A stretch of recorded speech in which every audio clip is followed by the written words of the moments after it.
Selamat sore Bapak Ibu yang dikasihi oleh Tuhan. Shalom Bapak Ibu.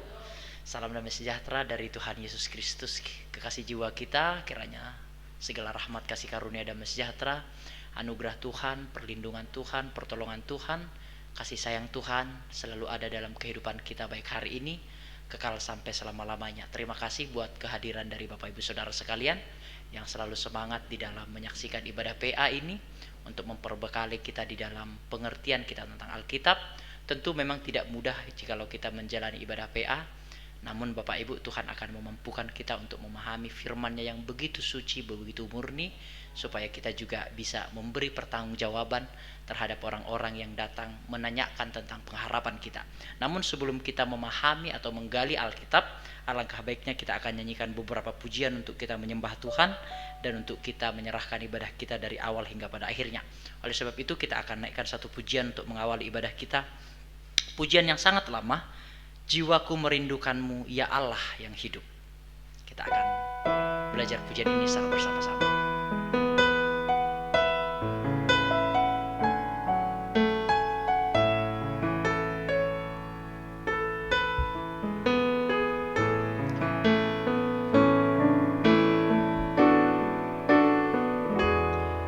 Jiwaku merindukanmu ya Allah yang hidup. Jiwaku haus kepadamu ya Allah yang hidup. Dari awal kembali. Jiwaku merindukanmu ya Allah yang hidup. Jiwaku haus kepadamu ya Allah yang hidup. Refrain. Ku bersyukur kepadamu, sumber pengharapanku, penolongku dan Allahku, tiada yang sepertimu. Refrain. Ku bersyukur kepadamu, sumber pengharapanku, penolongku dan Allahku, tiada yang sepertimu. Kita akan naikkan pujian ini kembali dari awal. Jiwaku merindukan, jiwaku merindukan ya Allah yang hidup. Jiwaku haus kepadamu ya Allah yang hidup. Refrain. Ku bersyukur kepadamu, sumber pengharapanku, penolongku dan Allahku, tiada yang sepertimu. Ku bersyukur kepadamu, sumber pengharapanku, penolongku dan Allahku, tiada yang sepertimu. Mari Bapak Ibu, kita akan lanjutkan pujian kita. Kita akan nyanyikan kembali firman-Mu berkata Kau besertaku.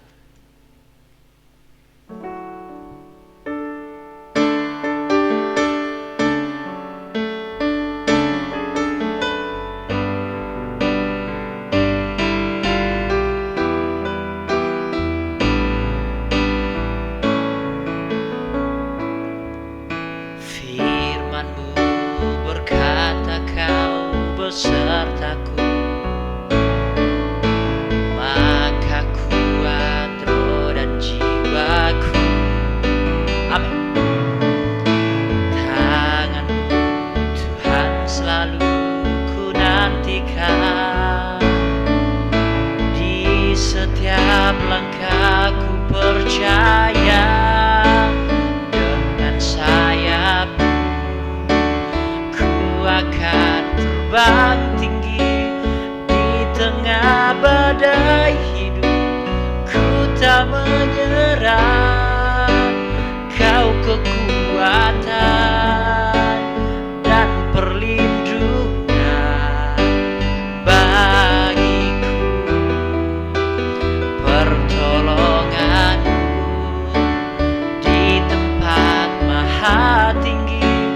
Ku mengangkat tanganku, aku berserah. Kau ku nantikan, Kau yang ku sembah, Yesusku, Rajaku. Kembali dari awal kita akan pujian ini. Firman-Mu berkata Kau besertaku. Firman-Mu berkata Kau besertaku,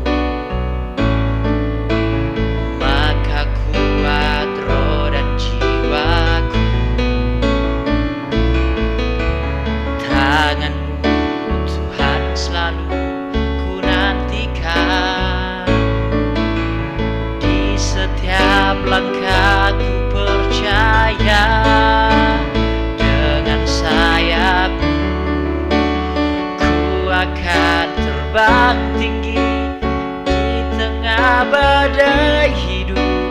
Ku tak menyerah, Kau kekuatan dan perlindungan bagiku.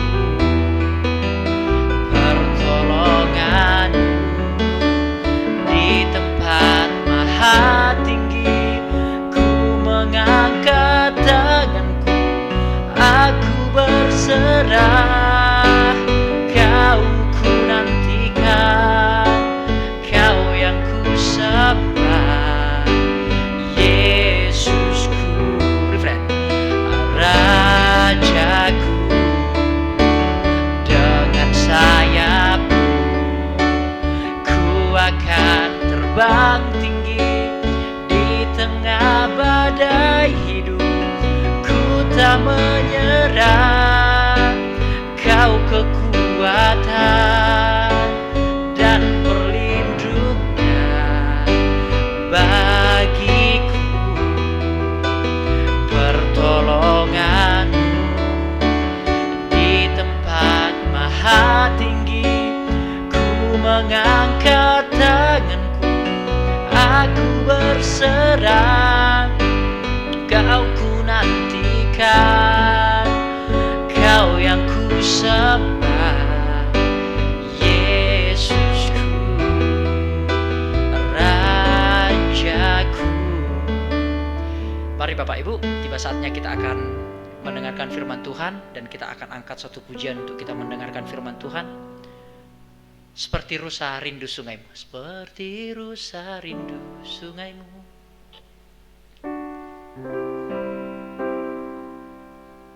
Kita akan mendengarkan firman Tuhan, dan kita akan persiapkan hati kita untuk kita belajar firman Tuhan.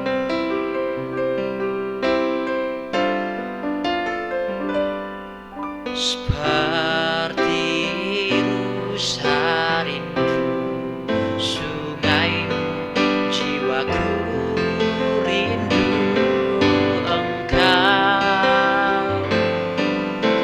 Kaulah Tuhan hasrat hatiku, ku rindu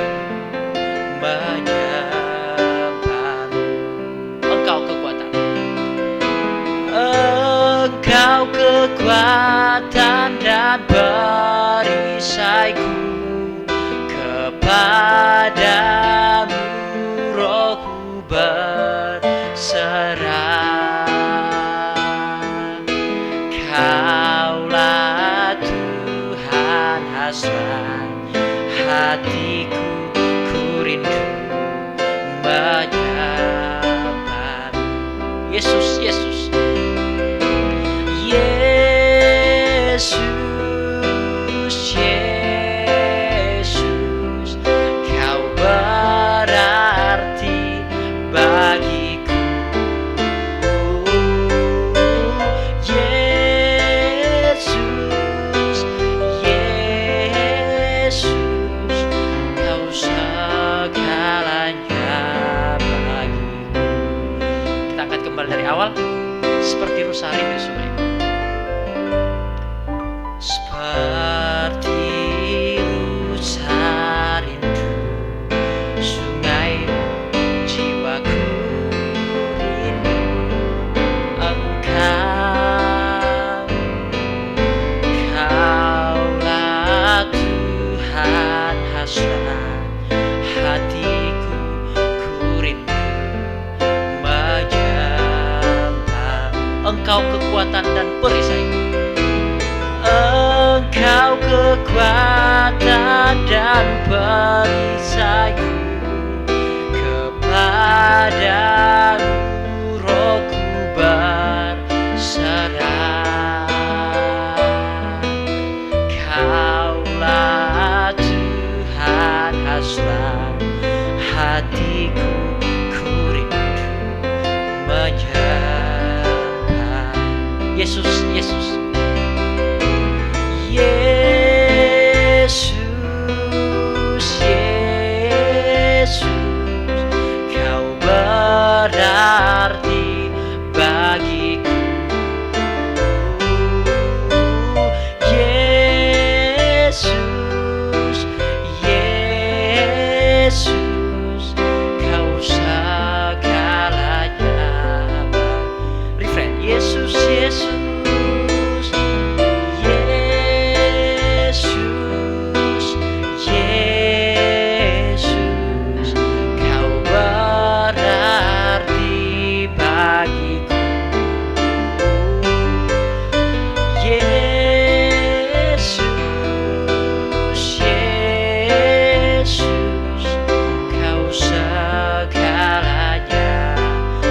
segalanya bagiku. Kau segalanya. Bersama kita akan berdoa, Bapak Ibu Saudara. Mari kita satukan hati, kita berdoa. Bapa kami di surga, seperti rusa yang merindukan air, demikian kami juga merindukan firman-Mu yang akan kami baca bersama-sama, juga yang akan kami gali bersama-sama, juga yang akan kami pelajari bersama-sama, dan juga yang akan memberkati kami secara bersama-sama, baik yang hadir di tempat rumah ibadah ini maupun yang mendengarkan secara live streaming. Tuhan menolong kami semua. Berdoa bagi sidang jemaat-Mu yang tidak dapat hadir karena kelemahan fisik, Tuhan menolong mereka, menyembuhkan mereka di dalam nama Tuhan Yesus Kristus. Bagi yang tidak dapat hadir karena sakit penyakit, Tuhan menolong mereka. Bagi yang tidak dapat hadir karena kesibukan, kiranya Tuhan memberikan hati yang rindu kepada mereka, untuk mereka dapat meluangkan waktu untuk beribadah bersama-sama dengan kami di tempat ini. Terima kasih Bapa di surga, biarlah dari awal hingga pada akhirnya ibadah kami semuanya berkenan di hati Tuhan. Tuhan menolong sidang jemaat Tuhan, dan Tuhan juga menolong hamba-Mu yang hina ini, sehingga hamba bisa menyampaikan berita firman Tuhan dengan sejujur-jujurnya, menurut apa arti penulis pada masa itu, bukan menurut apa maksud kami pada saat hari ini. Terima kasih Bapa di surga, Tuhan memberikan kami hikmat, dan Tuhan memberikan kami kemampuan. Di dalam nama Yesus, penebus dan juru selamat kami yang hidup, puji Tuhan. Amin. Shalom Bapak Ibu Saudara. Shalom, selamat dan sejahtera bagi kita semua. Kiranya berkat anugerah Tuhan senantiasa ada dalam kehidupan kita bersama, baik hari ini kekal sampai selama-lamanya. Ketika saya dipercayakan untuk menyampaikan berita firman Tuhan hari ini, yaitu penggalian Alkitab atau Bible Study, saya mencoba berinovasi atau lebih kreatif supaya kita tidak bosan seperti itu, sehingga saya mengangkat sebuah materi hari ini yang mungkin akan sedikit berbeda dengan materi-materi yang sebelumnya, namun tetap akan berkaitan dengan Bible study kita atau teks yang sudah kita sepakati bersama-sama di dalam Matius pasal yang kelima ayat yang ke-7 sampai ayat yang ke-20 dan seterusnya, yaitu berbicara tentang Yesus dan hukum Taurat. Nah, saudara-saudara sekalian, ketika saya mempelajari perikop tentang Yesus dan hukum Taurat, jikalau kita masih mengingat pelajaran-pelajaran kita minggu lalu atau beberapa minggu yang lalu, bahwasanya Yesus telah menggenapi seluruh hukum Taurat itu. Baik itu nubuatan-nubuatannya digenapi, baik itu tuntutan-tuntutannya juga digenapi, bahkan seluruh tujuan dari hukum Taurat itu digenapi. Bahkan arti dari hukum Taurat itu atau tafsiran dari hukum Taurat itu sendiri telah digenapi oleh Tuhan Yesus. Nanti Bapak Ibu bisa baca di ayat yang ke-20 sampai ayat yang seterusnya. Itu adalah pengertian yang sah dari hukum Taurat itu sendiri. Artinya hukum Taurat itu mengalami banyak sekali perkembangan arti Bapak Ibu. Jadi Alkitab itu hidup, arti-artinya juga hidup. Sehingga Yesus mengartikan hukum Taurat itu yang dahulunya berartian sedikit sempit, tanda petik ya Bapak Ibu. Sedikit sempit maksudnya seperti ini. Jikalau dahulu membunuh baru dikatakan dosa, namun sekarang Yesus mengatakan bahkan membenci saudaranya sendiri itu sudah dikategorikan juga sebagai orang yang sudah membunuh. Nah, jikalau dahulu itu berzinah itu secara fisik literal tuh dilihat orang tuh baru dikatakan berzinah. Namun sekarang Yesus memberikan arti yang lebih dalam daripada arti yang lebih awal itu, saudara-saudara. Bahkan ketika kita melihat seseorang dan kita mengingini di dalam hati, kita sudah dikatakan itu adalah berzina. Dan juga kita lihat ayat-ayat seterusnya itu, jikalau kita dikatakan kita mengasihi sesama kita, namun Yesus menerjemahkan atau memberikan arti yang lebih dalam, bahwasanya kita bukan hanya mengasihi sesama kita manusia, namun bahkan kita mengasihi musuh kita itu.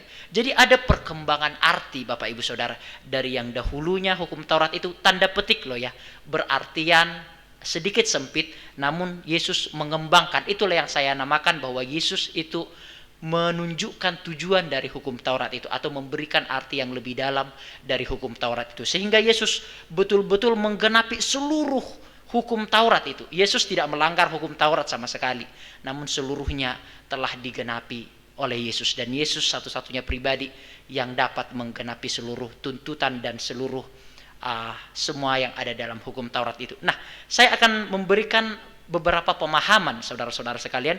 Hari ini kita akan membahas ayat-ayat Alkitab yang sulit, yang juga nanti akan berkaitan dengan Matius pasal yang kelima ayat yang ke-17. Yuk kita akan baca Alkitab kita. Matius pasal yang kelima ayat yang ke-17, bisa lihat di slide yang saya buatkan. Demikian firman Tuhan.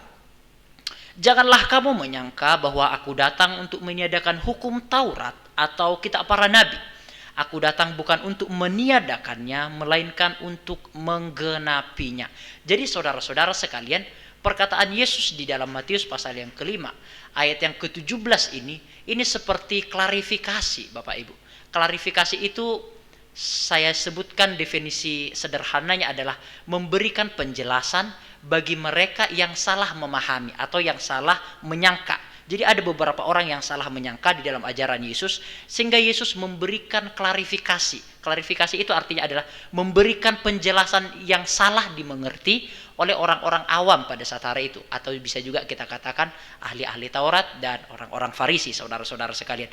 Nah, ternyata beberapa pendengar-pendengar Yesus bisa juga salah memahami berita atau pengajaran Yesus, walaupun Yesus baru aja mengajar pada saat hari itu. Belum lama Yesus mengajar. Karena jikalau kita melihat khotbah di bukit itu ajaran-ajaran Yesus yang pertama tentunya itu, yang mula-mula masih di dalam tahap pengajaran-pengajaran Yesus yang mula-mula.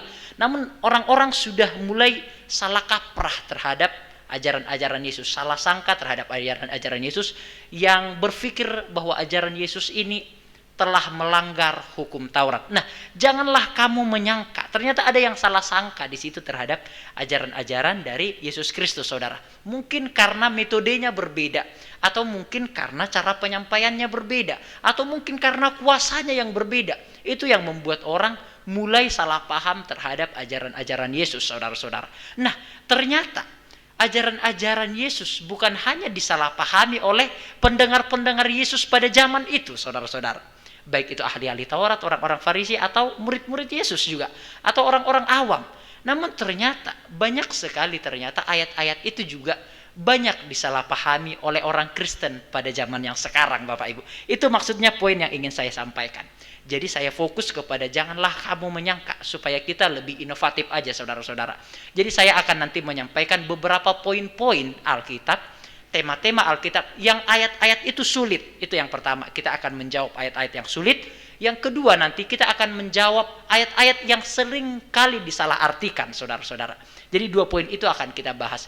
Pertama, ayat-ayat yang sulit kita nanti akan bahas, supaya tidak ada orang-orang Kristen juga yang salah di dalam memahami berita firman Tuhan yang tertulis di dalam Alkitab itu. Yang kedua, ayat-ayat yang sering disalahartikan, atau istilah orang teologi berkata ayat itu diperkosa sekehendak maunya sendiri. Oleh sebab itu Bapak Ibu, kita akan masuk di dalam beberapa ayat-ayat yang sulit dan yang sering disalahpahami. Mari kita akan fokus saja di Matius juga. Matius pasal yang kedua, ayat yang pertama sampai ayat yang ke-12 itu tentang perihal kelahiran Yesus Kristus, Bapak Ibu Saudara sekalian. Nah, kita sudah melihat kan, ternyata kelahiran Yesus Kristus ini mengalami banyak problematika di dalam Matius pasal yang kedua, ayat yang pertama sampai ayat yang ke-12 tentunya. Tidak usah kita baca, Bapak Ibu bisa baca, dan juga memang sangat ingat ceritanya. Bahwasanya kan ketika itu Yesus lahir di Bethlehem, di Yehuda kan seperti itu, di kandang domba. Nah setelah itu Tuhan itu mengirimkan sebuah malaikat kepada para gembala-gembala nih kan, untuk mereka datang ke kandang domba itu sendiri. Dan setelah itu saudara-saudara, Tuhan juga menggerakkan hati orang-orang Majus itu untuk datang menyambut kelahiran Yesus Kristus itu. Nah ternyata ini banyak sekali disalahpahami. Itu kan yang biasa kita lihat di drama-drama kan seperti itu Bapak Ibu Saudara ya. Ada para gembala yang datang ke kandang domba itu, ya kan? Setelah itu, tidak lama setelah itu datang lagi orang-orang Majus ke kandang domba itu sendiri Bapak Ibu Saudara. Dan mereka semua bersujud dan menyembah Yesus yang ada di kandang domba itu. Kan begitu biasanya film-film yang kita lihat, itu biasanya drama-drama yang kita populerkan tuh. Namun sebenarnya sejatinya Bapak Ibu, ternyata tidak demikian yang benar-benar terjadi di dalam berita kelahiran Yesus Kristus, saudara-saudara. Orang-orang Majus tidak bertemu dengan Yesus di kandang domba, tidak Bapak Ibu Saudara sekalian. Beserta dengan para gembala, itu tidak. Jadi saya ceritakan, ini sering disalahpahami Bapak Ibu Saudara, mungkin karena kurang detail di dalam membaca ayat-ayat itu. Namun para orang-orang Majus itu Bapak Ibu Saudara, itu datang bukan ke kandang domba, namun datang ke rumah Maria dan Yusuf. Itu jelas nanti dituliskan Bapak Ibu, nanti kita akan baca, itu jelas nanti dituliskan. Dan yang kedua Bapak Ibu Saudara sekalian, perjalanan dari timur itu, orang-orang Majus itu kan dari timur nih. Nah itu perjalanannya cukup jauh tuh. Jadi bukan ketika Yesus lahir langsung datang orang-orang Majusnya. Ketika Yesus lahir, orang-orang Majusnya langsung datang pada saat hari itu, enggak. Namun Yesus lahir, mereka baru berangkat dari timur. Begitu cara memahaminya. Nanti kita akan baca Bapak Ibu ya. Jadi Yesus lahir, orang-orang Majus dari timur itu baru berangkat. Jadi perjalanannya itu belum dihitung tuh, gitu. Jadi gitu cara bacanya nanti. Sehingga tidaklah orang-orang Majus itu datang ke tempat Yesus lahir di kandang domba itu. Tidak seperti yang diberitakan pada hari-hari ini seperti itu. Karena saya berniat menyampaikan ini karena di momen-momen Natal supaya orang lebih mantap aja di dalam memahami firman. Ayo coba kita akan baca Bapak Ibu Saudara sekalian Matius pasal yang kedua ayat yang pertama. Coba saya akan bacakan bagi kita semua. Matius pasal yang kedua ayat yang pertama, demikian firman Tuhan. Sesudah Yesus dilahirkan di Bethlehem di tanah Yudea pada zaman Raja Herodes, datanglah orang-orang Majus dari timur ke Yerusalem. Jadi cara memahami ini Matius memang hanya menuliskan kesimpulannya Bapak Ibu. Matius tidak menuliskan kronologi datangnya orang-orang Majus itu dari timur ke Yerusalem, enggak. Jadi Matius hanya menuliskan hal-hal pentingnya saja.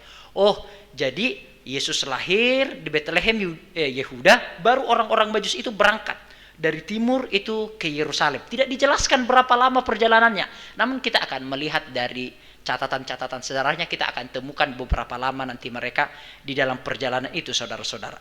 Nah dari sini kita melihat bahwa perjalanan dari timur ke Yerusalem tidaklah dekat.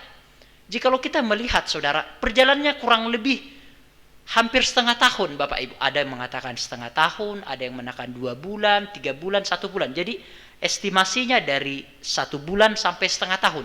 Begitulah perjalanannya. Karena memang jauh itu saudara-saudara sekalian. Timur itu banyak orang-orang berkata itu adalah Persia atau Babilonia atau bahkan Mesir, Arab dan seterusnya. Namun seluruh ahli tafsir kebanyakan berpendapat bahwa orang-orang dari timur itu atau orang-orang Majus itu adalah orang-orang pinter dari Persia. Nah, jikalau kita mengindikasikan perjalanan dari Persia itu ke Yerusalem itu cukup jauh perjalanannya.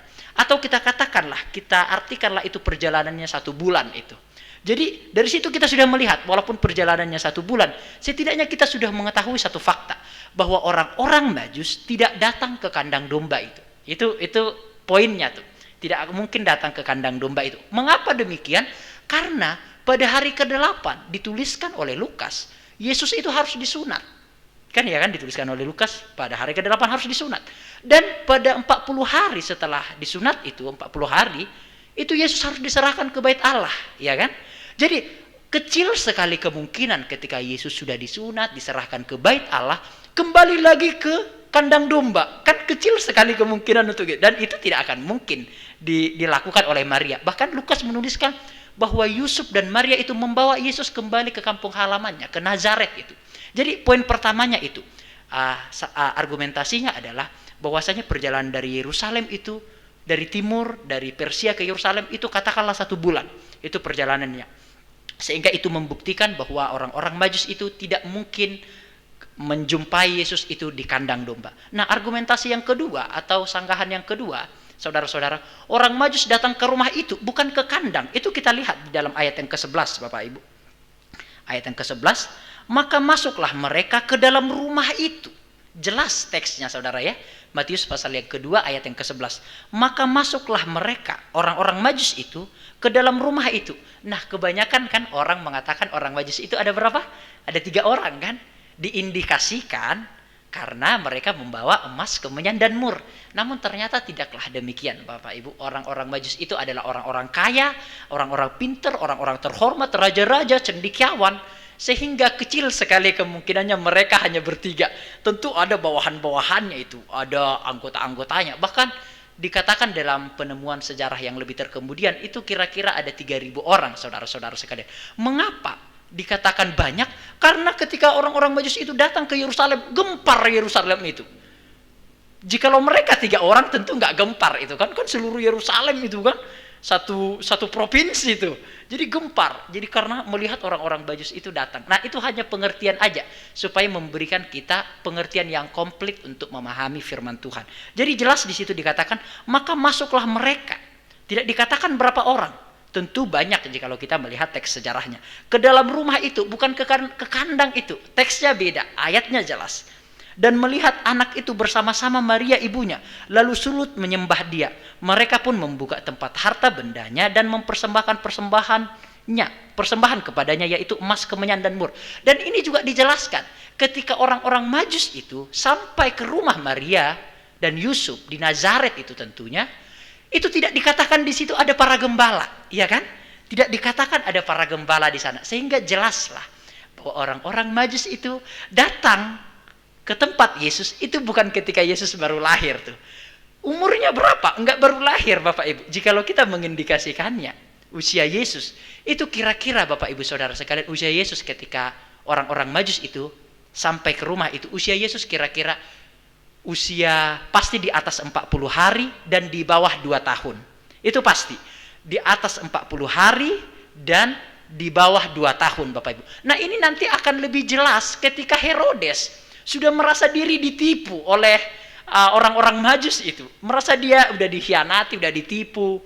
Dan dia akhirnya Herodes itu kan berkata nanti kepada seluruh tentaranya tuh, seluruh pegawai-pegawainya tuh, ayo semua hukum atau bunuh bayi yang berusia 2 tahun ke bawah. Berdasarkan informasi dari orang Majus. Jelas itu nanti dikatakan Bapak Ibu. Baca nanti, berdasarkan informasi dari orang Majus, maka Herodes membuat sebuah tindakan membunuh bayi yang berusia 2 tahun ke bawah. Nah, jadi kita bisa lihat ketika orang-orang Majus itu datang, Yesus tidak bayi lagi atau baru lahir itu Bapak Ibu. Tapi Yesus sudah setidak-tidaknya berusia di atas 40 hari dan di bawah 2 tahun. Dan orang-orang Majus itu datang bukan bersama dengan para gembala. Jikalau kita membaca juga para gembala yang datang ke kandang itu, tidak dijelaskan juga di situ ada orang-orang Majus yang bersama-sama dengan mereka. Nah, ini saya katakan Bapak Ibu, supaya kita memiliki pemahaman firman Tuhan yang lebih komplit aja dan lebih bertanggung jawab Bapak Ibu. Oke, saya sudah singkat-singkat saja, poin-poin pentingnya saja. Bukti-buktinya adalah perjalanan dari timur ke Yerusalem tidak dekat. Ayatnya ada orang-orang Majus datang ke rumah itu, bukan ke kandang, itu ada ayat-ayatnya. Herodes memerintahkan untuk membunuh anak yang berusia 2 tahun ke bawah. Matius 2 ayat yang ke-16. Saya selesaikan untuk salah satu ayat yang sering disalahpahami atau yang sulit untuk dipahami Bapak Ibu. Oke, kita akan masuk yang kedua supaya kita lebih cerdas aja Bapak Ibu Saudara sekalian. Oke, kita masuk di bagian-bagian yang kedua. Sebentar, laptop saya sedikit nge-lag. Oke, tentang baptisan Yesus Bapak Ibu Saudara sekalian, coba kita akan buka Alkitab kita, tetap aja di dalam Injil Matius. Matius pasal yang ketiga ayat yang ke-13. Matius pasal yang ketiga ayat yang ke-13.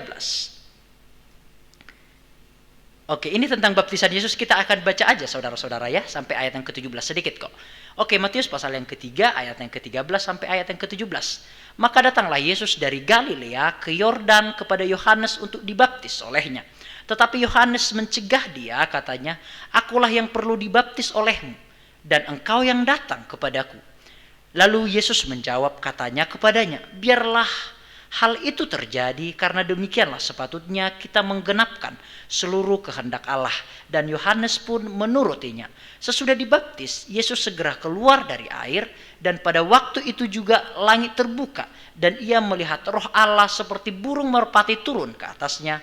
Lalu terdengarlah suara dari surga yang mengatakan, "Inilah anakku yang kukasihi, kepadanya lah aku berkenan." Banyak sekali dogmatika saudara yang mengatakan bahwa baptisan yang benar itu adalah baptisan harus diselam. Itu baptisan yang paling benar tuh. Jikalau nggak diselam nggak sah. Makanya jikalau ada yang masuk gereja tuh ditanya dulu baptisannya, "Apakah kamu sudah selam?" "Enggak, saya cuma dipercik." Kemungkinan dia dari Katolik mungkin seperti itu, atau dari Reform dan seterusnya. Sehingga pendetanya mengharuskan dia untuk membaptis dia ulang kembali. Dan dengan klaim-klaim bahwasanya baptisan yang paling benar itu haruslah diselam. Nah, benarkah demikian Bapak Ibu? Nah, baiklah kita melihat Alkitab itu menurut apa arti pada masa itu, bukan apa maksud kita pada masa ini. Jadi mari kita lihat arti itu secara teks dan konteks tuh. Jadi teksnya kita lihat bahasa aslinya, konteksnya juga kita lihat. Karena ini bukan tulisan opung kita Bapak Ibu Saudara ya, sehingga kita harus memahaminya dengan tradisi dan dengan bahasa orang-orang Yahudi pada masa itu. Nah, jikalau kita melihat kata baptis, kan di situ dikatakan kan, sesudah Yesus dibaptis di ayat yang ke-16 itu, nah kata baptis itu di dalam bahasa Yunani baptiso atau baptisontai, itu istilah yang lain. Artinya dicelupkan Bapak Ibu, dicelupkan, dibasuh, dibersihkan. Nah, dicelupkan bisa itu memang semuanya. Tapi dicelupkan bisa juga tidak semuanya. Kan begitu definisinya saudara-saudara ya. Dicelupkan itu bisa semuanya, tapi bisa juga tidak semuanya. Dibasuh juga bisa semuanya, tapi bisa tidak semuanya. Dibasuh kan? Apakah semua badan saya? Kan enggak kan dibasuh, mukanya dibasuh seperti. Dibersihkan juga bisa berarti semuanya atau tidak semuanya, saudara-saudara sekalian. Ini bahasa aslinya tuh. Jadi dibaptis itu tidak berarti semuanya harus dimasukkan, enggak berarti. Tapi ada juga kemungkinan semua dimasukkan tuh, dicelupkan atau diselam tuh. Namun tidak itu arti konkretnya itu tidak selalu berarti itu. Maksudnya finalnya itu tidak selalu berarti harus diselam tuh, walaupun pasti ada kemungkinan diselam. Namun dibasuh itu bisa dicelupkan, dibasuh, dibersihkan. Nah, baptisan Yesus adalah baptisan Yohanes. Yesus tidak dibaptis dalam nama Bapa, Anak, dan Roh Kudus. Nah, maksudnya seperti ini saudara-saudara. Di situ kan dikatakan kan Yesus dibaptis, dan di situ dikatakan sesudah dan waktu itu juga langit terbuka dan melihat Yesus keluar dari air. Nah, sehingga kita melihat baptisan Yesus kan baptisan Yohanes nih. Nah, sehingga kita bisa melihat ciri-ciri baptisan Yohanes itu seperti apa. Ya kan? Jadi sudah kita tahu definisinya bahwa dibaptis itu dicelup, dibasuh, dibersihkan. Namun kita tidak tahu apakah betul-betul diselam. Nah, baru kita akan tarik bagaimana ciri-ciri baptisan Yohanes. Nah, ternyata baptisan Yohanes menurut tradisi orang-orang Kristen zaman dahulu, Bapak Ibu, itu tidak diselam, Bapak Ibu. Enggak. Karena apa? Karena pada saat hari itu Sungai Yordan itu hanya semata kaki, Bapak Ibu Saudara, pada zaman Yohanes Pembaptis. Nah, itu diterangkan oleh bapak-bapak apostolik kita. Ciri-ciri baptisan Yohanes itu enggak diselam. Namun nanti baptisan yang dilakukan oleh murid-murid Yesus itu nanti diselam. Kenapa diselam? Karena supaya memberikan perbedaan antara baptisan Yohanes dan baptisan yang dilakukan oleh murid-murid Yesus. Walaupun Yesus sendiri tidak membaptis tuh, tapi walaupun Yesus tidak membaptis, tapi murid-murid Yesus yang membaptis. Nanti tradisi-tradisinya baru nanti diselam. Namun Yesus itu dibaptis tidak diselam itu. Itu menurut bahasa aslinya juga ada menolong dan juga dari tradisi-tradisi bapak-bapak apostolik. Jadi bagaimana kira-kira ciri-ciri baptisan Yohanes? Biasanya Bapak Ibu diambil air yang semata kaki itu atau katakanlah selutut itu, diambil airnya dibasuh ke muka sendiri Bapak Ibu. Jadi nggak ditolong oleh Yohanes Pembaptis seperti yang kita lihat hari-hari ini kan. Seorang pendeta, saya membaptis kamu di dalam nama Bapa, Putra dan Roh Kudus dan segala pengampunan atas dosa-dosamu kan dimasukkan kan. Itu yang kita lihat. Namun Yohanes Pembaptis tidak melakukan hal demikian. Yohanes Pembaptis di luar dari air itu. Orang-orang yang masuk semuanya ke dalam air dan biasanya tradisinya dia mengambil air itu membasuh seadanya aja sebagai tanda simbolis. Nah, begitulah baptisan yang diterima oleh Yesus Kristus. Nah, tapi kan banyak sekarang kan dogmatika. Baptisan kita harus sama seperti baptisan Yesus tuh. Tunggu dulu. Bahkan Bapak Ibu, tidak ada kesamaan baptisan kita dengan baptisan Yesus. Enggak ada satupun kesamaannya. Apa? Saya akan berikan contoh ya. Baptisan Yesus, baptisan Yohanes sebagai tanda pertobatan tuh. Walaupun Yesus nggak harus bertobat tuh, tapi kan untuk menggenapkan apa yang sudah dinubuatkan tuh. Baptisan kita bukan baptisan Yohanes, iya kan? Baptisan kita adalah baptisan di dalam nama Bapa, Putra dan Roh Kudus yang diinginkan oleh Yesus yang tertulis di dalam Matius pasal yang ke-28 ayat 19 sampai 20 itu. Nah, beda baptisan Yesus, baptisan Yohanes, baptisan kita adalah baptisan umum istilahnya atau baptisan selam. Yang kedua, baptisan Yesus sebagai tanda pertobatan, walaupun Yesus tidak harus bertobat. Namun baptisan kita sebagai baptisan umum itu bukan tanda pertobatan tuh, tapi sebagai kita sudah percaya dan sudah diselamatkan. Dan dikatakan di dalam teks yang lain untuk meminta hati nurani yang murni, yang bersih itu. Jadi beda, intinya juga beda baptisan Yesus dengan baptisan kita Bapak Ibu. Bahkan seremonialnya pun berbeda Bapak Ibu. Kita kan dibaptis, dicelupkan seperti itu kan, semuanya baru keluar. Yesus tidak demikian, sehingga Bapak Ibu betul-betul tidak adalah kesamaan, hampir tidak ada kesamaan baptisan kita dengan baptisan Yesus Kristus Bapak Ibu Saudara sekalian. Nah, itu inti yang saya tangkap dari penggalian-penggalian ini. Nah, jikalaupun ada sebuah dogmatika gereja yang mengharuskan untuk baptis selam, tidak masalah, itu dogmatika kan di sebuah gereja. Namun yang saya maksudkan adalah jangan sampai menyalahkan baptisan yang lain. Itu tok maksud saya. Jadi boleh dikatakan baptisan itu harus selam, boleh. Namun jangan sampai mengklaim baptisan yang benar itu ini gitu loh. Itu kan yang membuat semua tukaran tuh jadinya kan. Itu yang membuat semua orang itu emang cuma kamu yang punya baptisan yang benar tuh kan. Itu memicu konflik tuh. Jadi boleh saja dogmatika itu disampaikan, namun ingat jangan mengklaim itu paling benar. Jadi baptisan itu juga Bapak Ibu bukan terpaku kepada seremonialnya. Dibaptis itu dicelup, dimasukkan sampai 7 kali pun kita dimasukkan ke dalam air itu 5 menit di bawah pun itu. Jikalau di dalam nama Daud silalahi, enggak kan sah tuh Bapak Ibu Saudara. Namun asal di dalam nama Bapa, Putra dan Roh Kudus itu sah. Jadi kita tidak terpaku pada seremonial, namun kita terpaku kepada di dalam nama siapa dia dibaptis. Itu yang penting di dalam baptisan. Jadi saudara-saudara, ini saya sampaikan supaya memberi fleksibel di dalam diri kita, di dalam melihat ajaran-ajaran di luar dari pengajaran kita, supaya kita lebih fleksibel saja, lebih luas saja konstruksi pemikiran kita Bapak Ibu Saudara sekalian. Jikalau teman seiman kita orang Katolik memercik Itu sah Bapak Ibu. Di dalam nama Bapa, Putra dan Roh Kudus. Ada juga hanya dipercik, ada juga selam, ada juga pakai bendera dan seterusnya. Seremonial itu tidak menjadi sebuah keharusan Bapak Ibu Saudara. Namun yang penting di dalam nama siapa dia dibaptis Bapak Ibu Saudara. Kira-kira sudah mulai dapat Bapak Ibu Saudara ya. Ini supaya kita lebih bijak saja saudara-saudara. Nah, baptisan Yesus adalah baptisan Yohanes. Yesus tidak dibaptis juga di dalam nama Bapa, Putra dan Roh Kudus. Kan kita kan sering mengklaim baptisan kita harus seperti baptisan Yesus. Tapi tunggu dulu. Baptisan kita di dalam nama Bapa, Putra dan Roh Kudus yang diinginkan oleh Yesus itu, atau mandat agung itu istilahnya. Nah, tapi Yesus kan tidak dibaptis di dalam nama itu sendiri, saudara. Sehingga banyak sekali perbedaan. Dan seterusnya, saudara-saudara. Nah, itu beberapa pengertian-pengertian yang ingin saya sampaikan kepada Bapak Ibu Saudara. Baptisan Yohanes berbeda dengan baptisan yang dilakukan oleh murid-murid Yesus, saudara-saudara. Jadi baptisan Yohanes itu berbeda dengan baptisan yang dilakukan oleh murid-murid Yesus. Menurut tradisi nanti, memang tidak ada tertulis di Alkitab. Makanya saya sampaikan ini boleh Bapak Ibu sepakat dengan saya, boleh juga enggak mengapa. Itu namanya fleksibel kita.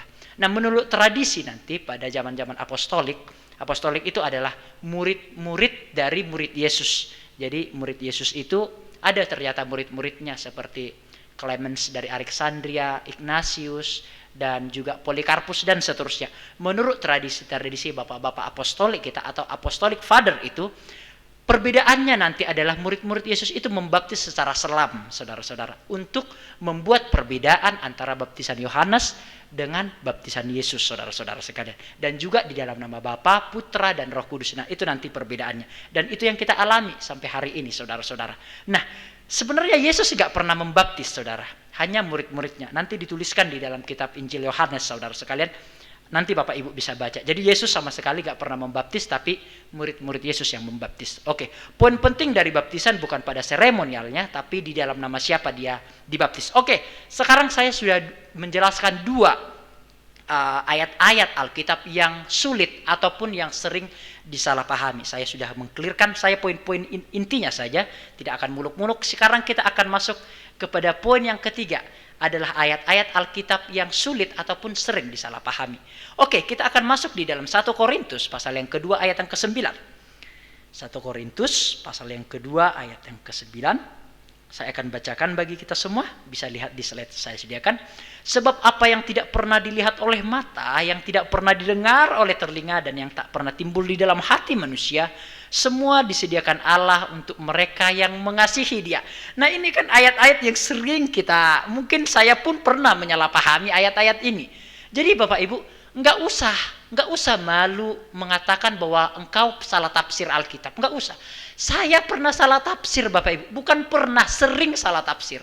Namun gentleman gitu loh. Saya gentleman mengakui salah tafsir tuh. Karena memang kita sudah biasa di dalam dinamika itu. Sense itu kita biasa ketika di dalam studi Alkitab tuh. Kita gentleman. Saya pernah mengatakan Bapak Ibu di dalam studi akademis tuh, di sekolah, di kampus, yang menulis kitab Ibrani itu adalah Apolos. Saya berikan sanggahan-sanggahannya, argumentasinya. Mengapa saya berkomitmen itu Apolos bukan Paulus? Karena biasanya tulisan Paulus itu kan selalu diawali dari Paulus, Rasul Kristus Yesus yang dengan kehendak Allah. Hampir semua surat-surat Rasul Paulus diawali dengan pembukaan itu. Namun ketika membaca kitab Ibrani tidak ada pembukaan itu. Langsung sejak pada zaman dahulu kala Allah berbicara berulang kali dengan nenek moyang kita, nggak ada pendahuluan. Sehingga saya mengatakan itu adalah tulisan Apolos bukan Paulus. Namun setelah mengcross-check, mempelajari ulang kembali ayat-ayat itu, saya mengakui dengan gentleman gitu loh. Saya salah tafsir tuh, dan saya mengakui itu kepada teman-teman. Jadi kami sudah terbiasa di dalam sense itu. Tidak ada seorang penafsir yang kompeten tanpa diawali dari penafsiran dia pernah luput itu, nggak mungkin. Seorang penafsir yang kompeten selalu diawali dari beberapa tafsiran dia yang salah.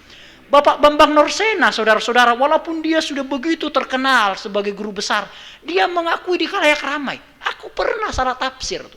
Nah, sehingga orang-orang yang memang studi akademis, dia mempunyai hati yang legowo tuh, hati yang gentleman untuk mengakui dia salah tafsir.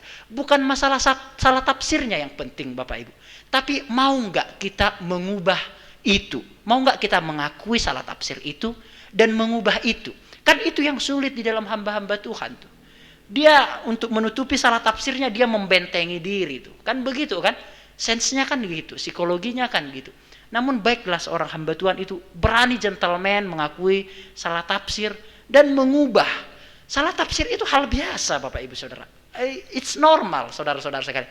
Tapi mau berubah di dalam salah tafsir itu, tidak mempertahankan apa yang sudah ditafsirkan. Kan konotasinya kan gini nanti.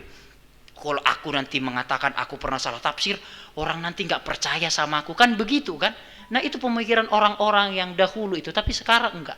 Malah kalau kita mengakui diri salah tafsir, orang itu akan nilai ini orang ini jujur nih. Dalam artian dia mau belajar, enggak mempertahankan kesalahan nih. Kan itu sensenya itu nanti. Itu psikologi yang didapat orang itu dari perkataan yang tidak terucap, dari perkataan yang terucap tuh. Jadi itu bisa nanti ditangkap oleh orang lain.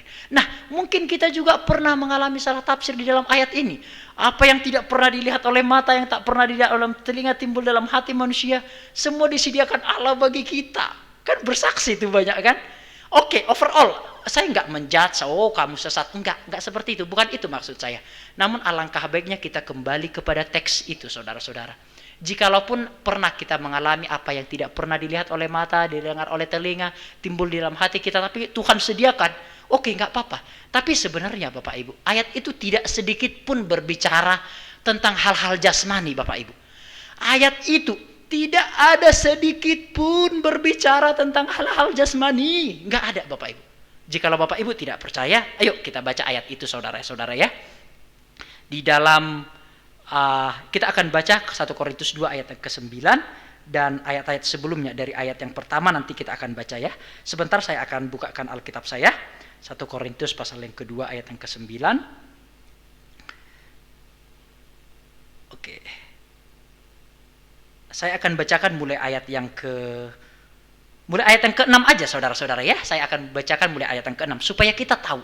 Jadi ayat sebelum sesudahnya itu kita akan baca.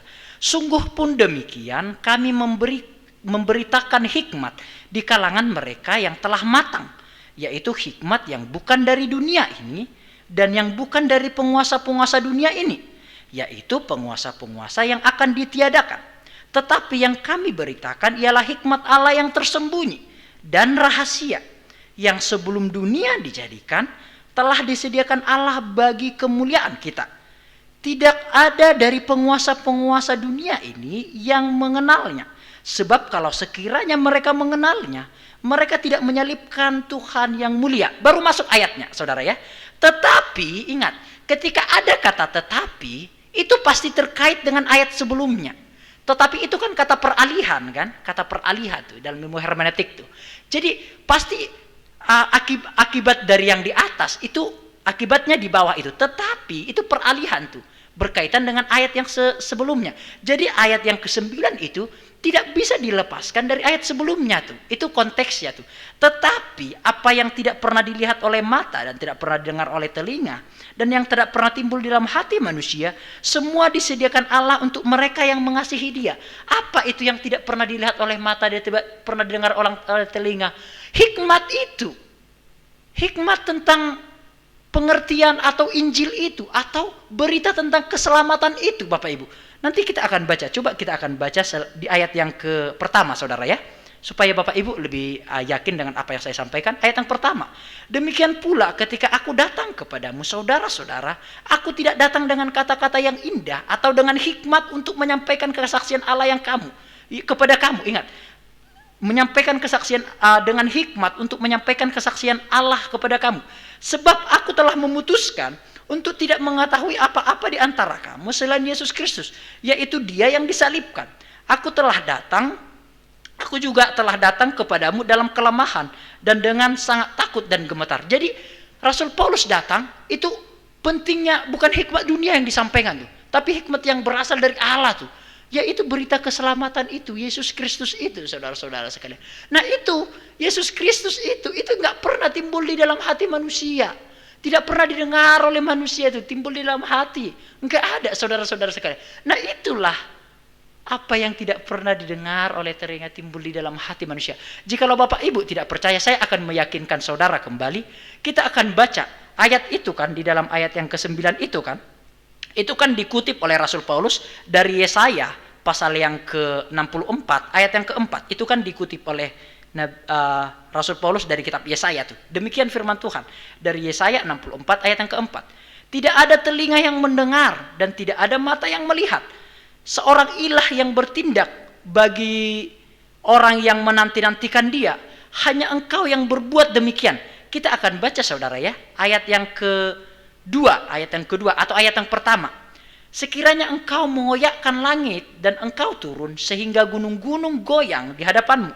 Seperti api membuat ranggas menyala-nyala dan seperti api membuat air mendidih untuk membuat namamu dikenal oleh lawan-lawanmu. Sehingga bangsa-bangsa gemetar di hadapanmu. Lihat ayat yang ketiga.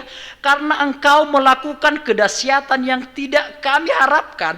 Seperti tidak pernah didengar oleh orang sejak dahulu kala. Lihat ayat yang keempat. Tidak ada telinga yang mendengar dan tidak ada mata yang melihat. Berbicara tentang apa ini Bapak Ibu? Berbicara tentang penghukuman terhadap Edom tuh. Jadi penghukuman itu tidak pernah didengar oleh manusia, tidak pernah timbul di dalam hati manusia, tidak pernah timbul di dalam hati. Itu berbicara tentang penghukuman awalnya tuh ayat itu. Namun ayat itu dirubah, artinya dirubah oleh Rasul Paulus, tentu berdasarkan Roh Kudus. Jadi ayat itu dibuat arti positifnya oleh Rasul Paulus tuh. Nah, jadi kita bisa melihat ayat itu tidak sedang berbicara tentang hal-hal jasmani Bapak Ibu. Namun ayat itu berbicara tentang hikmat, berita tentang Yesus Kristus sebagai Mesias yang tidak pernah timbul di dalam hati manusia Bapak Ibu. Itu betul-betul hikmat Allah yang tersembunyi itu loh. Kan itu hikmat Allah yang tersembunyi rahasia itu sepanjang zaman. Namun diberitahukan. Itulah yang tidak pernah timbul di dalam hati manusia, yang tidak pernah didengar oleh telinga manusia yang berdosa tentunya itu. Tapi didengar oleh orang-orang Israel pada umumnya. Nah, ayat itu juga berbicara tentang Roh Kudus. Kita akan baca di ayat yang ke-10 sampai ayat yang ke-12 dari 1 Korintus itu Bapak Ibu. Kita akan baca ya di ayat yang ke-10 dan sampai yang ke-12. Karena kepada kita Allah telah menyatakannya oleh rohnya. Kepada kita itu orang-orang Kristen pada zaman hari itu atau pengikut-pengikut Yesus atau jemaat Korintus pada saat hari itu. Kepada kita yang kebanyakan orang-orang kafir tentunya, orang-orang Gentiles istilahnya, orang-orang yang bukan non-Yahudi. Kepada kita Allah telah menyatakannya. Menyatakan apa? Hikmat yang di atas yang tadi. Yang berita tentang Yesus Kristus. Jadi Roh Kudus itu yang menyatakan berita itu dalam hati kita Bapak Ibu Saudara. Sehingga kita artikan ayat itu apa yang tidak timbul oleh mata, dengar oleh telinga. Itu berita tentang keselamatan Yesus Kristus dan juga Roh Kudus yang sudah diberikan kepada kita. Nah begitulah Bapak Ibu Saudara sekalian. Begitulah untuk memahami arti itu. Tidak salah tentu mengatakan Tuhan memberikan ruko, Tuhan memberikan alpart atau seterusnya. Namun hendaklah ayat itu tidak diperkosa dengan kemauan kita sendiri. Jikalaupun kita mengalami hal-hal demikian, anggaplah itu sebagai bonus. Bukan arti dari ayat ini, saudara-saudara ya, dapat ya. Kita anggaplah itu sebagai bonus, tapi bukan arti dari ayat-ayat ini, saudara-saudara sekalian. Oke, saya sudah menyelesaikan satu ayat yang sulit ataupun yang sering disalahpahami, saudara-saudara ya, supaya Bapak Ibu nanti lebih kuat aja pengertian tentang Alkitabnya. Oke, saya akan masuk di dalam ayat-ayat yang lain, saya to the point saja. Oke, sebentar. Sepertinya laptop ini harus direparasi nih. Oke, kita akan masuk di dalam 1 Yohanes pasal yang ketiga ayat yang ke-9. Ini juga ayat-ayat yang cukup sering disalahpahami saudara-saudara. 1 Yohanes pasal yang ketiga ayat yang ke-9. 1 Yohanes pasal yang ketiga ayat yang ke-9. Oke, demikian firman Tuhan. Setiap orang yang lahir dari Allah tidak berbuat dosa lagi. Sebab benih ilahi tetap ada di dalam dia. Dan ia tidak dapat berbuat dosa karena ia lahir dari Allah. Nah, setiap orang yang lahir dari Allah tidak berbuat dosa lagi. Benar enggak? Setiap orang yang lahir dari Allah atau lahir baru istilahnya itu tidak berbuat dosa lagi. Benarkah Bapak Ibu Saudara sekalian? Sebab benih ilahi tetap ada di dalam dia dan di dalam dia Dan ia lahir dari Allah. Nah saudara-saudara, benar nggak? Kita kan sudah lahir baru semuanya nih kan? Tapi benarkah kita tidak bisa berbuat dosa lagi Bapak Ibu? Benar nggak artinya begitu? Nah jikalau kita memahami ayat itu hanya dengan melihat ayat ini saudara-saudara, cukup sulit Bapak Ibu. Bagaimana artinya? Ya kita harus melihat dalam terjemahan aslinya saudara. Atau jikalau kita lihat dalam terjemahan bahasa Indonesia masa kini, dituliskan demikian saudara. Setiap orang yang sudah menjadi anak-anak Allah tidak terus-menerus berbuat dosa. Sebab sifat Allah sendiri ada padanya. Artinya sudah beda. Kan tidak terus-menerus berbuat dosa. Beda dengan tidak pernah atau tidak berbuat dosa. Beda kan saudara-saudara ya. Jadi itu ayat-ayat yang sering disalahpahami saudara-saudara sekalian. Jadi ayat itu tidak sedang menjelaskan kepada kita bahwa ketika kita sudah lahir baru, pasti tidak berbuat dosa lagi. Tidak seperti itu. Jadi seolah-olah kan kita down tuh.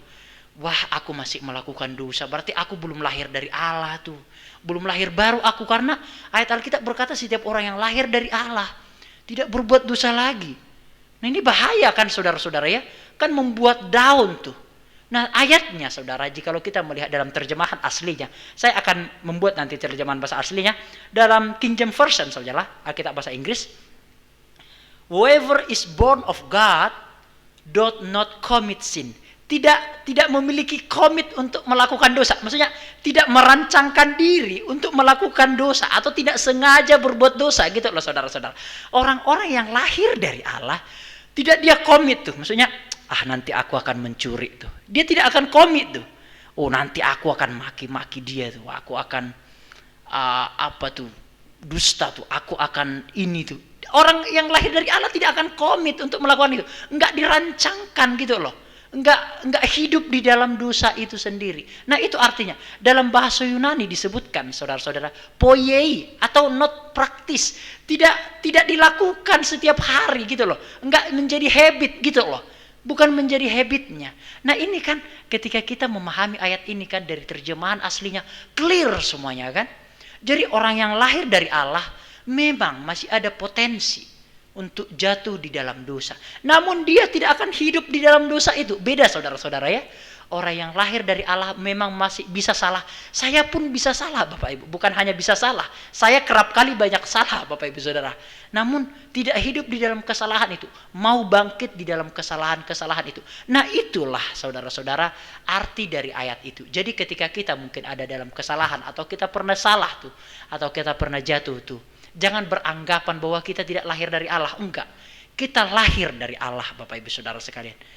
Orang yang lahir dari Allah tetap mungkin bisa ada di dalam kesalahan. Namun dia tidak akan hidup di dalam kesalahan-kesalahan itu. Amin Bapak Ibu Saudara. Ini bukan sebuah ayat Alkitab yang akan melemahkan kita tentunya. Maksudnya, kalau gitu kita melakukan dosa lah. Enggak gitu juga. Orang yang tentu betul-betul beriman tidak akan melakukan atau berpikir demikian saudara. Malah ini sebagai kemurahan Tuhan. Walaupun kita masih bisa jatuh di dalam dosa, namun Tuhan tetap menganggap kita sebagai anak-anak. Ya kan itu kan nilai yang lebih positif tuh saudara-saudara sekalian. Jadi jangan membuat ayat-ayat ini untuk kita menginjak-injak kasih karunia Tuhan, jangan. Namun orang-orang yang lahir dari Allah tetap masih bisa jatuh di dalam dosa, namun dia tidak akan hidup di dalam dosa itu. Contohnya saudara seperti ini, supaya saudara dapat bisa dibawa pulang ke rumah. Ketika kita naik sepeda motor tuh, setelah itu kita masuk gotnya bau sekali gotnya itu. Bau gotnya, banyak lalat, banyak ulat di situ. Dan kita jatuh. Ketika kita jatuh, otomatis kan kita langsung naik tuh ke atas tuh kan gitu kan. Bau. Mungkin nggak ketika kita jatuh ke air itu, wah sekalian wes berenang wes sekalian, kan nggak mungkin kan.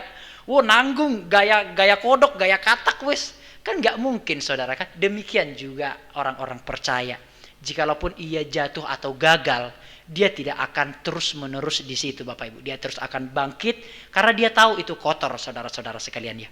Terus bro, bagaimana dengan orang yang akhirnya terus menikmati dosanya itu? Barangkali belum lahir baru, selesai. Karena barangkali dia belum lahir baru, belum diselamatkan. Udah selesai. Kita kan sering menanyakan gitu. Ada pendeta itu bro, itu dulunya baik sekali. Namun setelah lama-lama dia korupsi, dia berzinah, dia ke sana kemari. Dan sampai mati dia seperti itu. Bagaimana? Itu masuk surga atau masuk neraka itu? Saya bilang enggak dua-duanya, masuk kuburan pasti. Iya kan, pasti masuk kuburan pertama-tama dong, kan gitu kan. Jadi bagi dia yang terus-menerus melakukan dosa, dari awal dia belum diselamatkan, itu jawabannya tuh. Namun orang yang betul-betul diselamatkan, dia akan bangkit tuh Bapak Ibu Saudara sekalian. Oke ya, clear ya Bapak Ibu Saudara ya. Pengertian kita sudah komplit, tentu panjang sebenarnya penjelasan, namun saya tidak mau muluk-muluk, yang poin-poin intinya saja. Oke, kita akan masuk di dalam ayat-ayat yang sulit atau ayat-ayat yang sering disalahpahami juga di dalam Matius pasal yang ke-5 ayat yang ke-48. Ini juga ayat yang sering disalahpahami. Ini tinggal beberapa ayat Saudara ya. Tinggal beberapa ayat saja. Matius pasal yang ke-5 ayat yang ke-48. Seingat saya pernah sudah menyampaikan ini, namun tidak ada salahnya saya mengulangi sedikit. Matius pasal yang ke-5 ayat yang ke-48. Demikian firman Tuhan. Karena itu haruslah kamu sempurna, sama seperti Bapamu di surga adalah sempurna. Nah, ini juga merupakan ayat yang sering disalahpahami Bapak Ibu. Mungkin gak kita sempurna sama seperti Bapa di surga sempurna? Pengertian sempurna jikalau kita lihat di dalam KBBI, itu tak bercela, tak bercacat. Dari awal sampai akhir tak bercacat, itu artinya sempurna tuh. Tanpa noda istilahnya tuh. Atau pure, bersih tuh. Nah itu sempurna istilahnya begitu. Namun terjemahan yang lainnya bisa ada arti yang berbeda. Nah, Allah itu kan sempurna, tapi tuntutannya di sini haruslah kamu sempurna, sama seperti Bapamu di surga sempurna. Allah itu sempurna, Saudara, di dalam kekekalannya. Sempurna, kekal dianya, sempurna. Tapi kita apakah kekal? Enggak kekal kan? Jadi Allah sempurna di dalam kekekalannya, dia sempurna tuh. Enggak ada awal, enggak ada akhir. Enggak ada awal hidup dan akhir hidup, enggak ada itu. Dia hidup dari awal, dari dahulunya dia ada, sampai selama-lamanya dia ada. Dia tahu awal, dia tahu akhir tuh. Sempurna di dalam identitasnya tuh. Namun kita enggak sempurna. Kita ada kelahiran, awal hidup, dan endingnya tuh, atau kematian kita tuh. Jadi kesempurnaan dalam hal apa nih? Di dalam identitas kita nggak sempurna, maksudnya kita nggak kekal tuh, Allah kekal. Oke, kita clear. Berarti kesempurnaan itu bukan berdasarkan identitas atau kekekalan tuh. Nah, Allah sempurna di dalam hikmatnya. Dia maha tahu, semuanya tahu. Saudara-saudara sekalian, percaya nggak? Tuhan itu sudah selesai di mata Tuhan, saudara. Dunia ini sudah selesai di mata Tuhan. Jadi Tuhan di sini kan, ini kejadian nih, ini wahyu nih. Tuhan udah selesai, nggak dibatasi waktu. Udah tahu dia kapan kita mati, udah selesai semua di hadapan Tuhan tuh. Jadi sempurna di dalam kemahatauannya tuh. Bahkan di dalam kitab Yesaya dikatakan, nggak ada satu orang pun yang bisa mengajari dia dibandingkan dengan apa dia itu. Nggak ada yang mengajari dia, menyuruh-nyuruh dia atau menegur dia, nggak ada tuh. Sempurna di dalam kemahatauannya.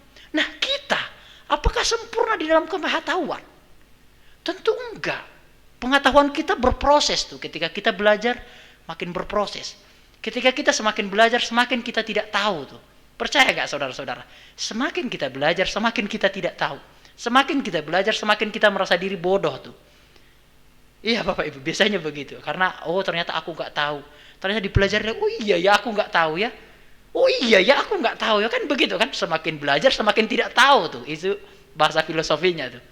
Ya. Jadi kita tidak sempurna, berarti bukan sempurna di dalam identitas, kekekalan tuh, tidak sempurna yang dimaksudkan juga di dalam pengetahuan tuh, atau di dalam pengetahuan tuh.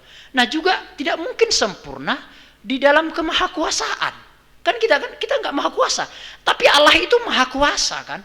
Maha kuasa dianya, semua bisa ciptakan dengan firman-Nya. Oke, berarti kita tidak sempurna di dalam kemahakuasaan juga. Dan yang ketiga, keempat, Allah itu adalah maha suci. Kita juga tidak sempurna di dalam kesucian, saudara. Jadi tuntutan ini bagaimana memahaminya? Allah sempurna di dalam identitas kekekalannya. Allah sempurna di dalam kemahatauannya. Allah sempurna di dalam kekekalannya. Allah sempurna di dalam kesuciannya. Allah sempurna di dalam kebajikannya. Terus tuntutan ini bagaimana? Karena itu haruslah kamu sempurna sama seperti Bapamu di surga adalah sempurna. Ini kan nggak mungkin bisa kita jalankan tuh saudara-saudara. Nah bagaimana saudara cara memahaminya? Oleh sebab itu saya selalu mengatakan, lihat ayat sebelum dan ayat sesudah dari ayat itu saudara-saudara sekalian. Kita akan baca ya, ini masuk di dalam Matius pasal yang ke-5 itu. Kita akan baca saudara-saudara dari ayat yang ke ayat yang ke-43 saja. Sebenarnya dari ayat sebelumnya, tapi saya akan singkat dari ayat yang ke-43 saja. Kamu telah mendengar firman, kasihilah sesamamu manusia dan bencilah musuhmu. Tetapi aku berkata kepadamu, kasihilah musuhmu dan berdoalah bagi mereka yang menganiaya kamu. Ada perubahan. Jikalau di dalam hukum Taurat itu dikatakan kamu kasihilah sesamamu manusia dan bencilah musuhmu, dan dalam tafsiran Talmud tuh, namun ada perubahan arti yang lebih dalam tuh yang disampaikan oleh Yesus. Jadi Yesus menginterpretasikan lebih dalam daripada hukum Taurat yang dahulu itu. Tetapi aku berkata kepadamu, kasihilah musuhmu dan berdoalah bagi mereka yang menganiaya kamu. Karena dengan berbuat dengan demikianlah kamu menjadi anak-anak Bapamu yang di sorga, yang menerbitkan matahari bagi orang yang jahat dan orang yang baik, dan menurunkan hujan bagi orang yang benar dan orang yang tidak benar. Ayat yang ke-46, apabila kamu mengasihi orang yang mengasihi kamu, apakah upahmu? Bukankah pemungut cukai juga berbuat demikian? Ayat 47, dan apabila kamu hanya memberi salam kepada saudara-saudaramu saja, apakah lebihnya daripada perbuatan orang lain? Bukankah orang yang tidak mengenal Allah pun berbuat demikian? Karena itu, haruslah kamu sempurna sama seperti Bapamu yang di surga adalah sempurna. Jadi sempurna itu berkaitan dengan kasih itu. Berkaitan dengan mengampuni itu. Nah itu loh saudara-saudara.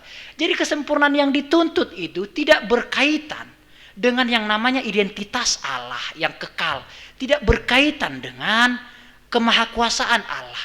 Tidak berkaitan dengan kesucian Allah. Tidak berkaitan dengan kemahaadilan seterusnya. Enggak. Ayat itu berkaitan dengan bagaimana kita mengampuni orang yang bersalah kepada kita. Gitu loh saudara-saudara sekalian. Maksudnya begini, jikalau dalam terjemahan lainnya begini. Allah telah mengampuni manusia secara sempurna. Oleh sebab itu kamu juga harus melakukan sama seperti Allah ya. Nah artinya itu begitu sebenarnya saudara. Allah telah mengampuni manusia secara sempurna. Namun kamu juga harus melakukan sama seperti Bapak itu ya. Mengampuni ya. Enggak mengingat-ingat loh ya. Jadi kesempurnaan itu saudara-saudara berkaitan dengan pengampunan atau berkaitan dengan kasih kita kepada orang lain. Makanya saya selalu mengatakan, lihatlah ayat sebelum ayat sesudah jikalau kita ingin membaca Alkitab Bapak Ibu. Saya tidak ingin membuat dasar dari pengajaran di gereja ini, enggak. Dasar dari pengajaran itu rasul-rasul yang membuat tuh.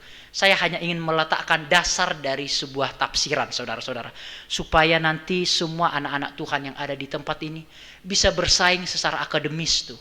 Bisa berbicara di kalangan orang-orang akademis, bisa diterima pemberitahuannya di orang-orang yang sudah banyak sarjana, dan orang-orang semua bisa menerima, bukan hanya sebuah dogmatika kita sendiri aja yang bisa menerima khotbah-khotbah kita. Nah itu saudara-saudara. Jadi saudara-saudara sekalian, tuntutan kesempurnaan ini bukan kesucian tentunya. Tapi ini tentu tidak menafikan atau tidak membuat kita tidak suci, tentu tidak sedemikian saudara. Namun ayat itu sedang berbicara kesempurnaan di dalam memaafkan. Oleh sebab itu, jikalau kita pernah mungkin disakiti oleh orang lain atau dibenci oleh orang lain, maafkanlah itu.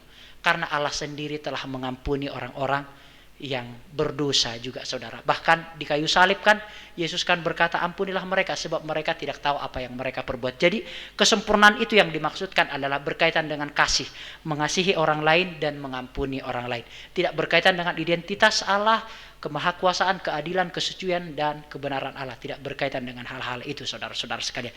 Oke, sebagai ayat-ayat terakhir saudara, saya masih punya 10 menit saudara-saudara sekalian ya.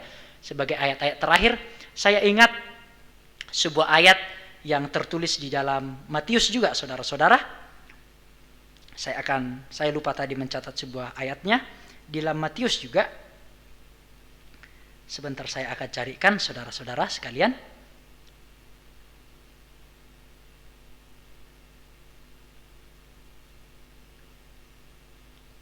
Di dalam Matius pasal yang hal mengikut Yesus. Oh, di Matius pasal yang ke-6. Mari saudara-saudara sekalian, ini pernah saya sampaikan juga. Matius pasal yang ke-6 ayat yang sebentar saya akan carikan. Kita akan baca saja dari mulai ayat yang ke-25. Karena itu aku berkata kepadamu, janganlah khawatir akan hidupmu, akan apa yang hendak kamu makan atau minum, dan janganlah khawatir pula akan tubuhmu, akan apa yang hendak kamu pakai. Bukankah hidup itu lebih penting dari makanan, dan tubuh itu lebih penting dari pakaian? Pandanglah burung-burung di langit, yang tidak menabur dan tidak menuai, dan tidak mengumpulkan bekal dalam lumbung, namun diberi makan oleh Bapamu yang di surga. Dikatakan nanti saudara-saudara, carilah dahulu kerajaan Allah dan kebenarannya, maka semuanya itu akan ditambahkan kepadamu. Dikatakan nanti di situ saudara-saudara sekalian. Nah, di ayat yang keberapa itu ya? Ke 33. Oke, maafkan saya. Oke, tetapi carilah dahulu kerajaan Allah dan kebenarannya, maka semuanya itu yang akan ditambahkan kepadamu. Nah, ini pernah saya sampaikan, namun tidak mengapa saya mengulang kembali. Semuanya itu yang mana? Baca aja ayat yang ke-32. Semuanya itu, nah sudah dapat kan? Semuanya itu dijelaskan oleh ayat yang ke-32 itu. Semuanya itu yang di mana? Baca lagi di ayat yang ke-31. Sebab itu janganlah kamu khawatir dan berkata, apakah yang akan kami makan? Apakah yang akan kami minum? Apakah yang akan kami pakai? Semua itu dicari bangsa-bangsa yang tidak mengenal Allah. Apa itu? Ya tentang makanan, minuman, pakaian itu loh saudara-saudara sekalian. Jadi jelas, jikalau kita melihat ayat-ayat itu, semuanya itu yang di mana? Itu yang di atas. Jikalau bahasa Inggris menggunakan kata the itu, berarti sudah ada yang ditunjuk tuh.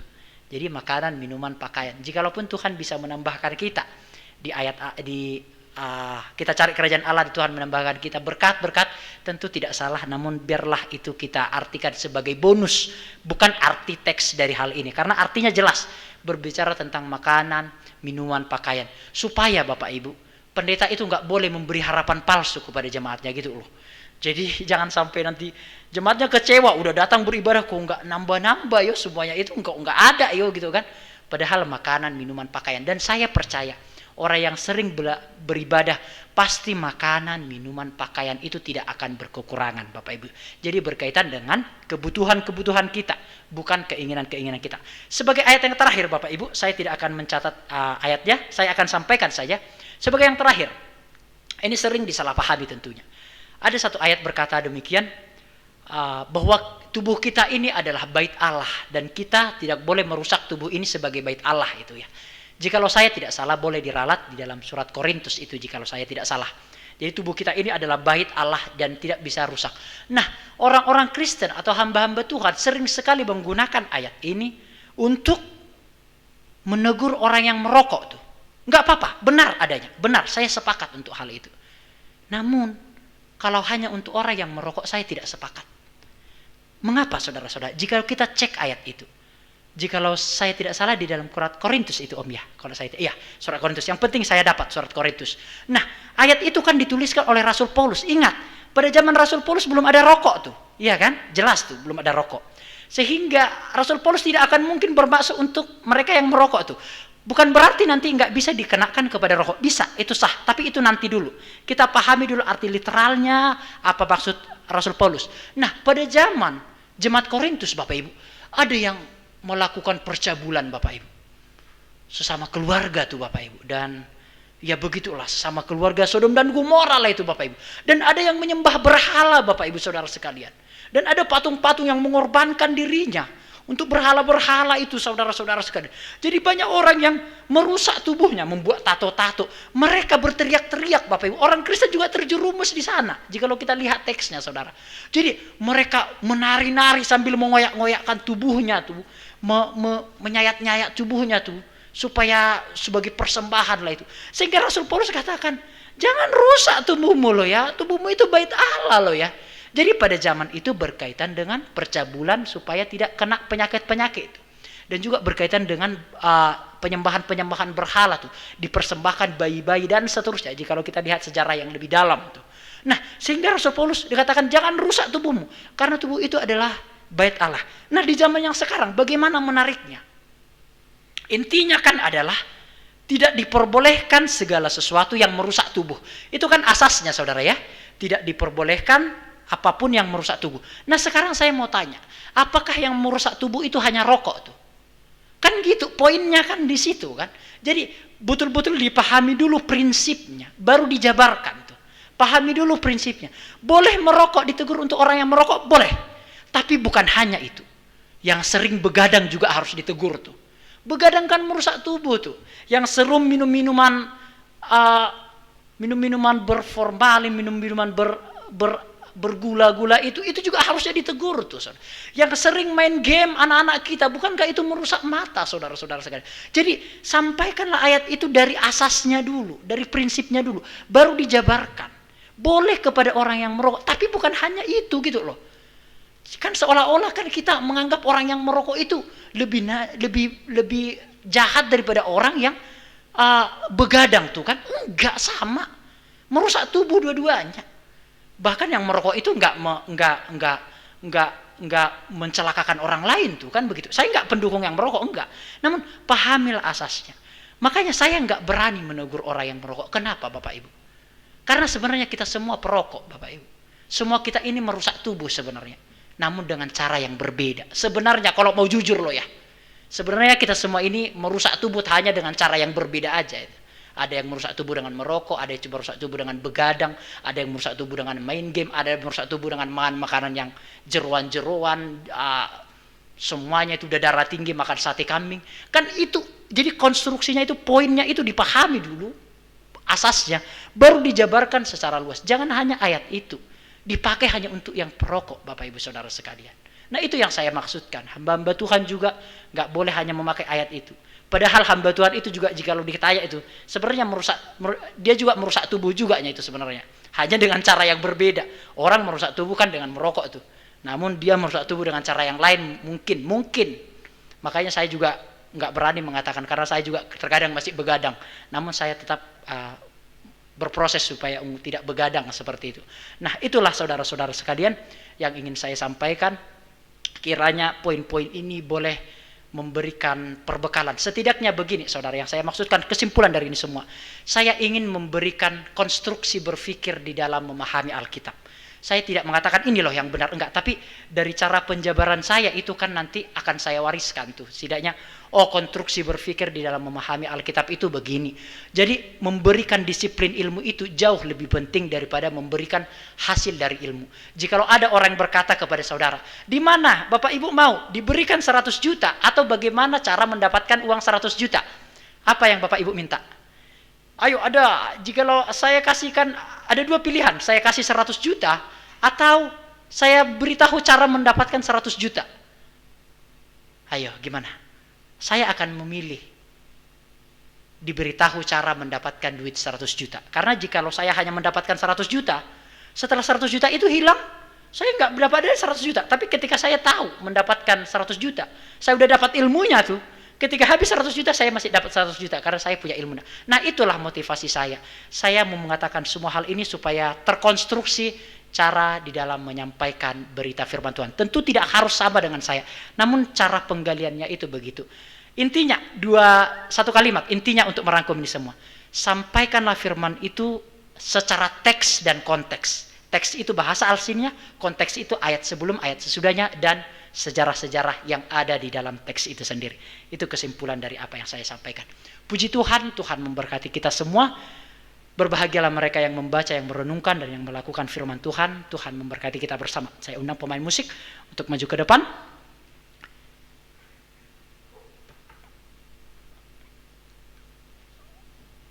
Kita akan mengakhiri ibadah kita, saudara-saudara. Kita akan nyanyikan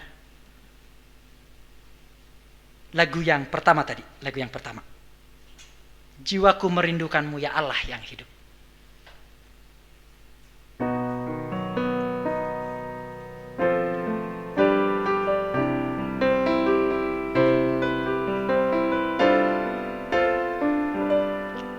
Jiwaku merindukanmu, Dia Allah yang hidup. Jiwaku haus kepadamu, Dia Allah yang hidup. Refrain. Bersyukur kepadamu, sumber harapanku, penolongku dan Allahku, tiada yang sepertimu. Refresh.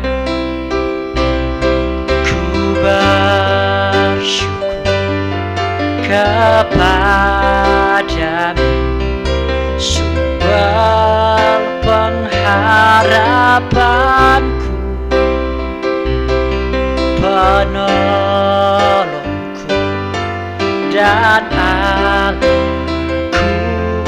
tiada yang seperti. Saudara-saudara, apa yang saya sampaikan mungkin terlalu modern nih Bapak Ibu Saudara ya.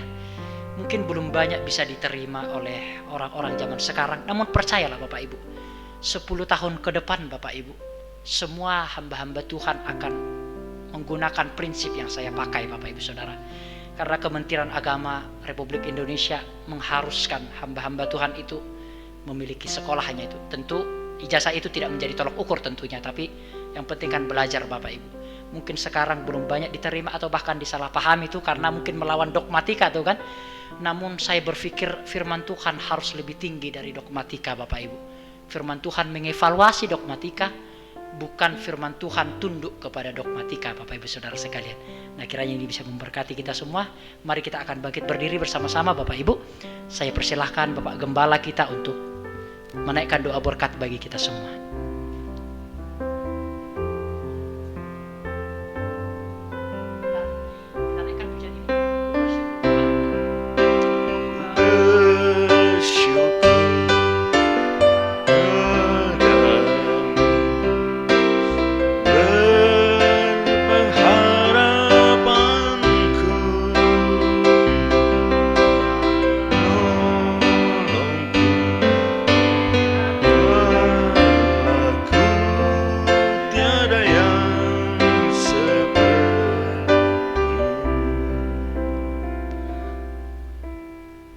Terima kasih Tuhan buat kesempatan yang telah kami nikmati dan kami manfaatkan, yaitu kami berada di dalam persekutuan untuk mendengarkan pencerahan-pencerahan tentang bagaimana kami menghayati akan firman Tuhan. Sehingga apapun yang kami baca, kami tidak berkesimpulan secara sembrono, tetapi kami mencari kaitannya sehingga kami memperoleh sesuatu yang lebih akurat dan yang lebih bermanfaat dan benar. Oleh sebab itu Tuhan, tolonglah kami untuk mempunyai hati yang sabar, untuk mempunyai hati yang rendah supaya kami boleh menerima ini dengan sesuatu hati yang lembut di hadapan Engkau. Saudara-saudara yang terkasih dalam Tuhan Yesus Kristus, terimalah segala berkat anugerah dari Allah Bapa, Putra, dan Roh Kudus di dalam bentuk keselamatan yang kekal, sukacita surgawi, damai sejahtera daripadanya, menyertai kita semua mulai dari saat ini sampai Maranatha, Tuhan Yesus datang kembali, disertakan dengan segala berkat-berkat jasmaniah yang kita butuhkan untuk kita hidup layak dan menjadi berkat bagi orang lain. Dalam nama Tuhan Yesus Kristus kami sudah berdoa. Amin. Amin. Tuhan berkati.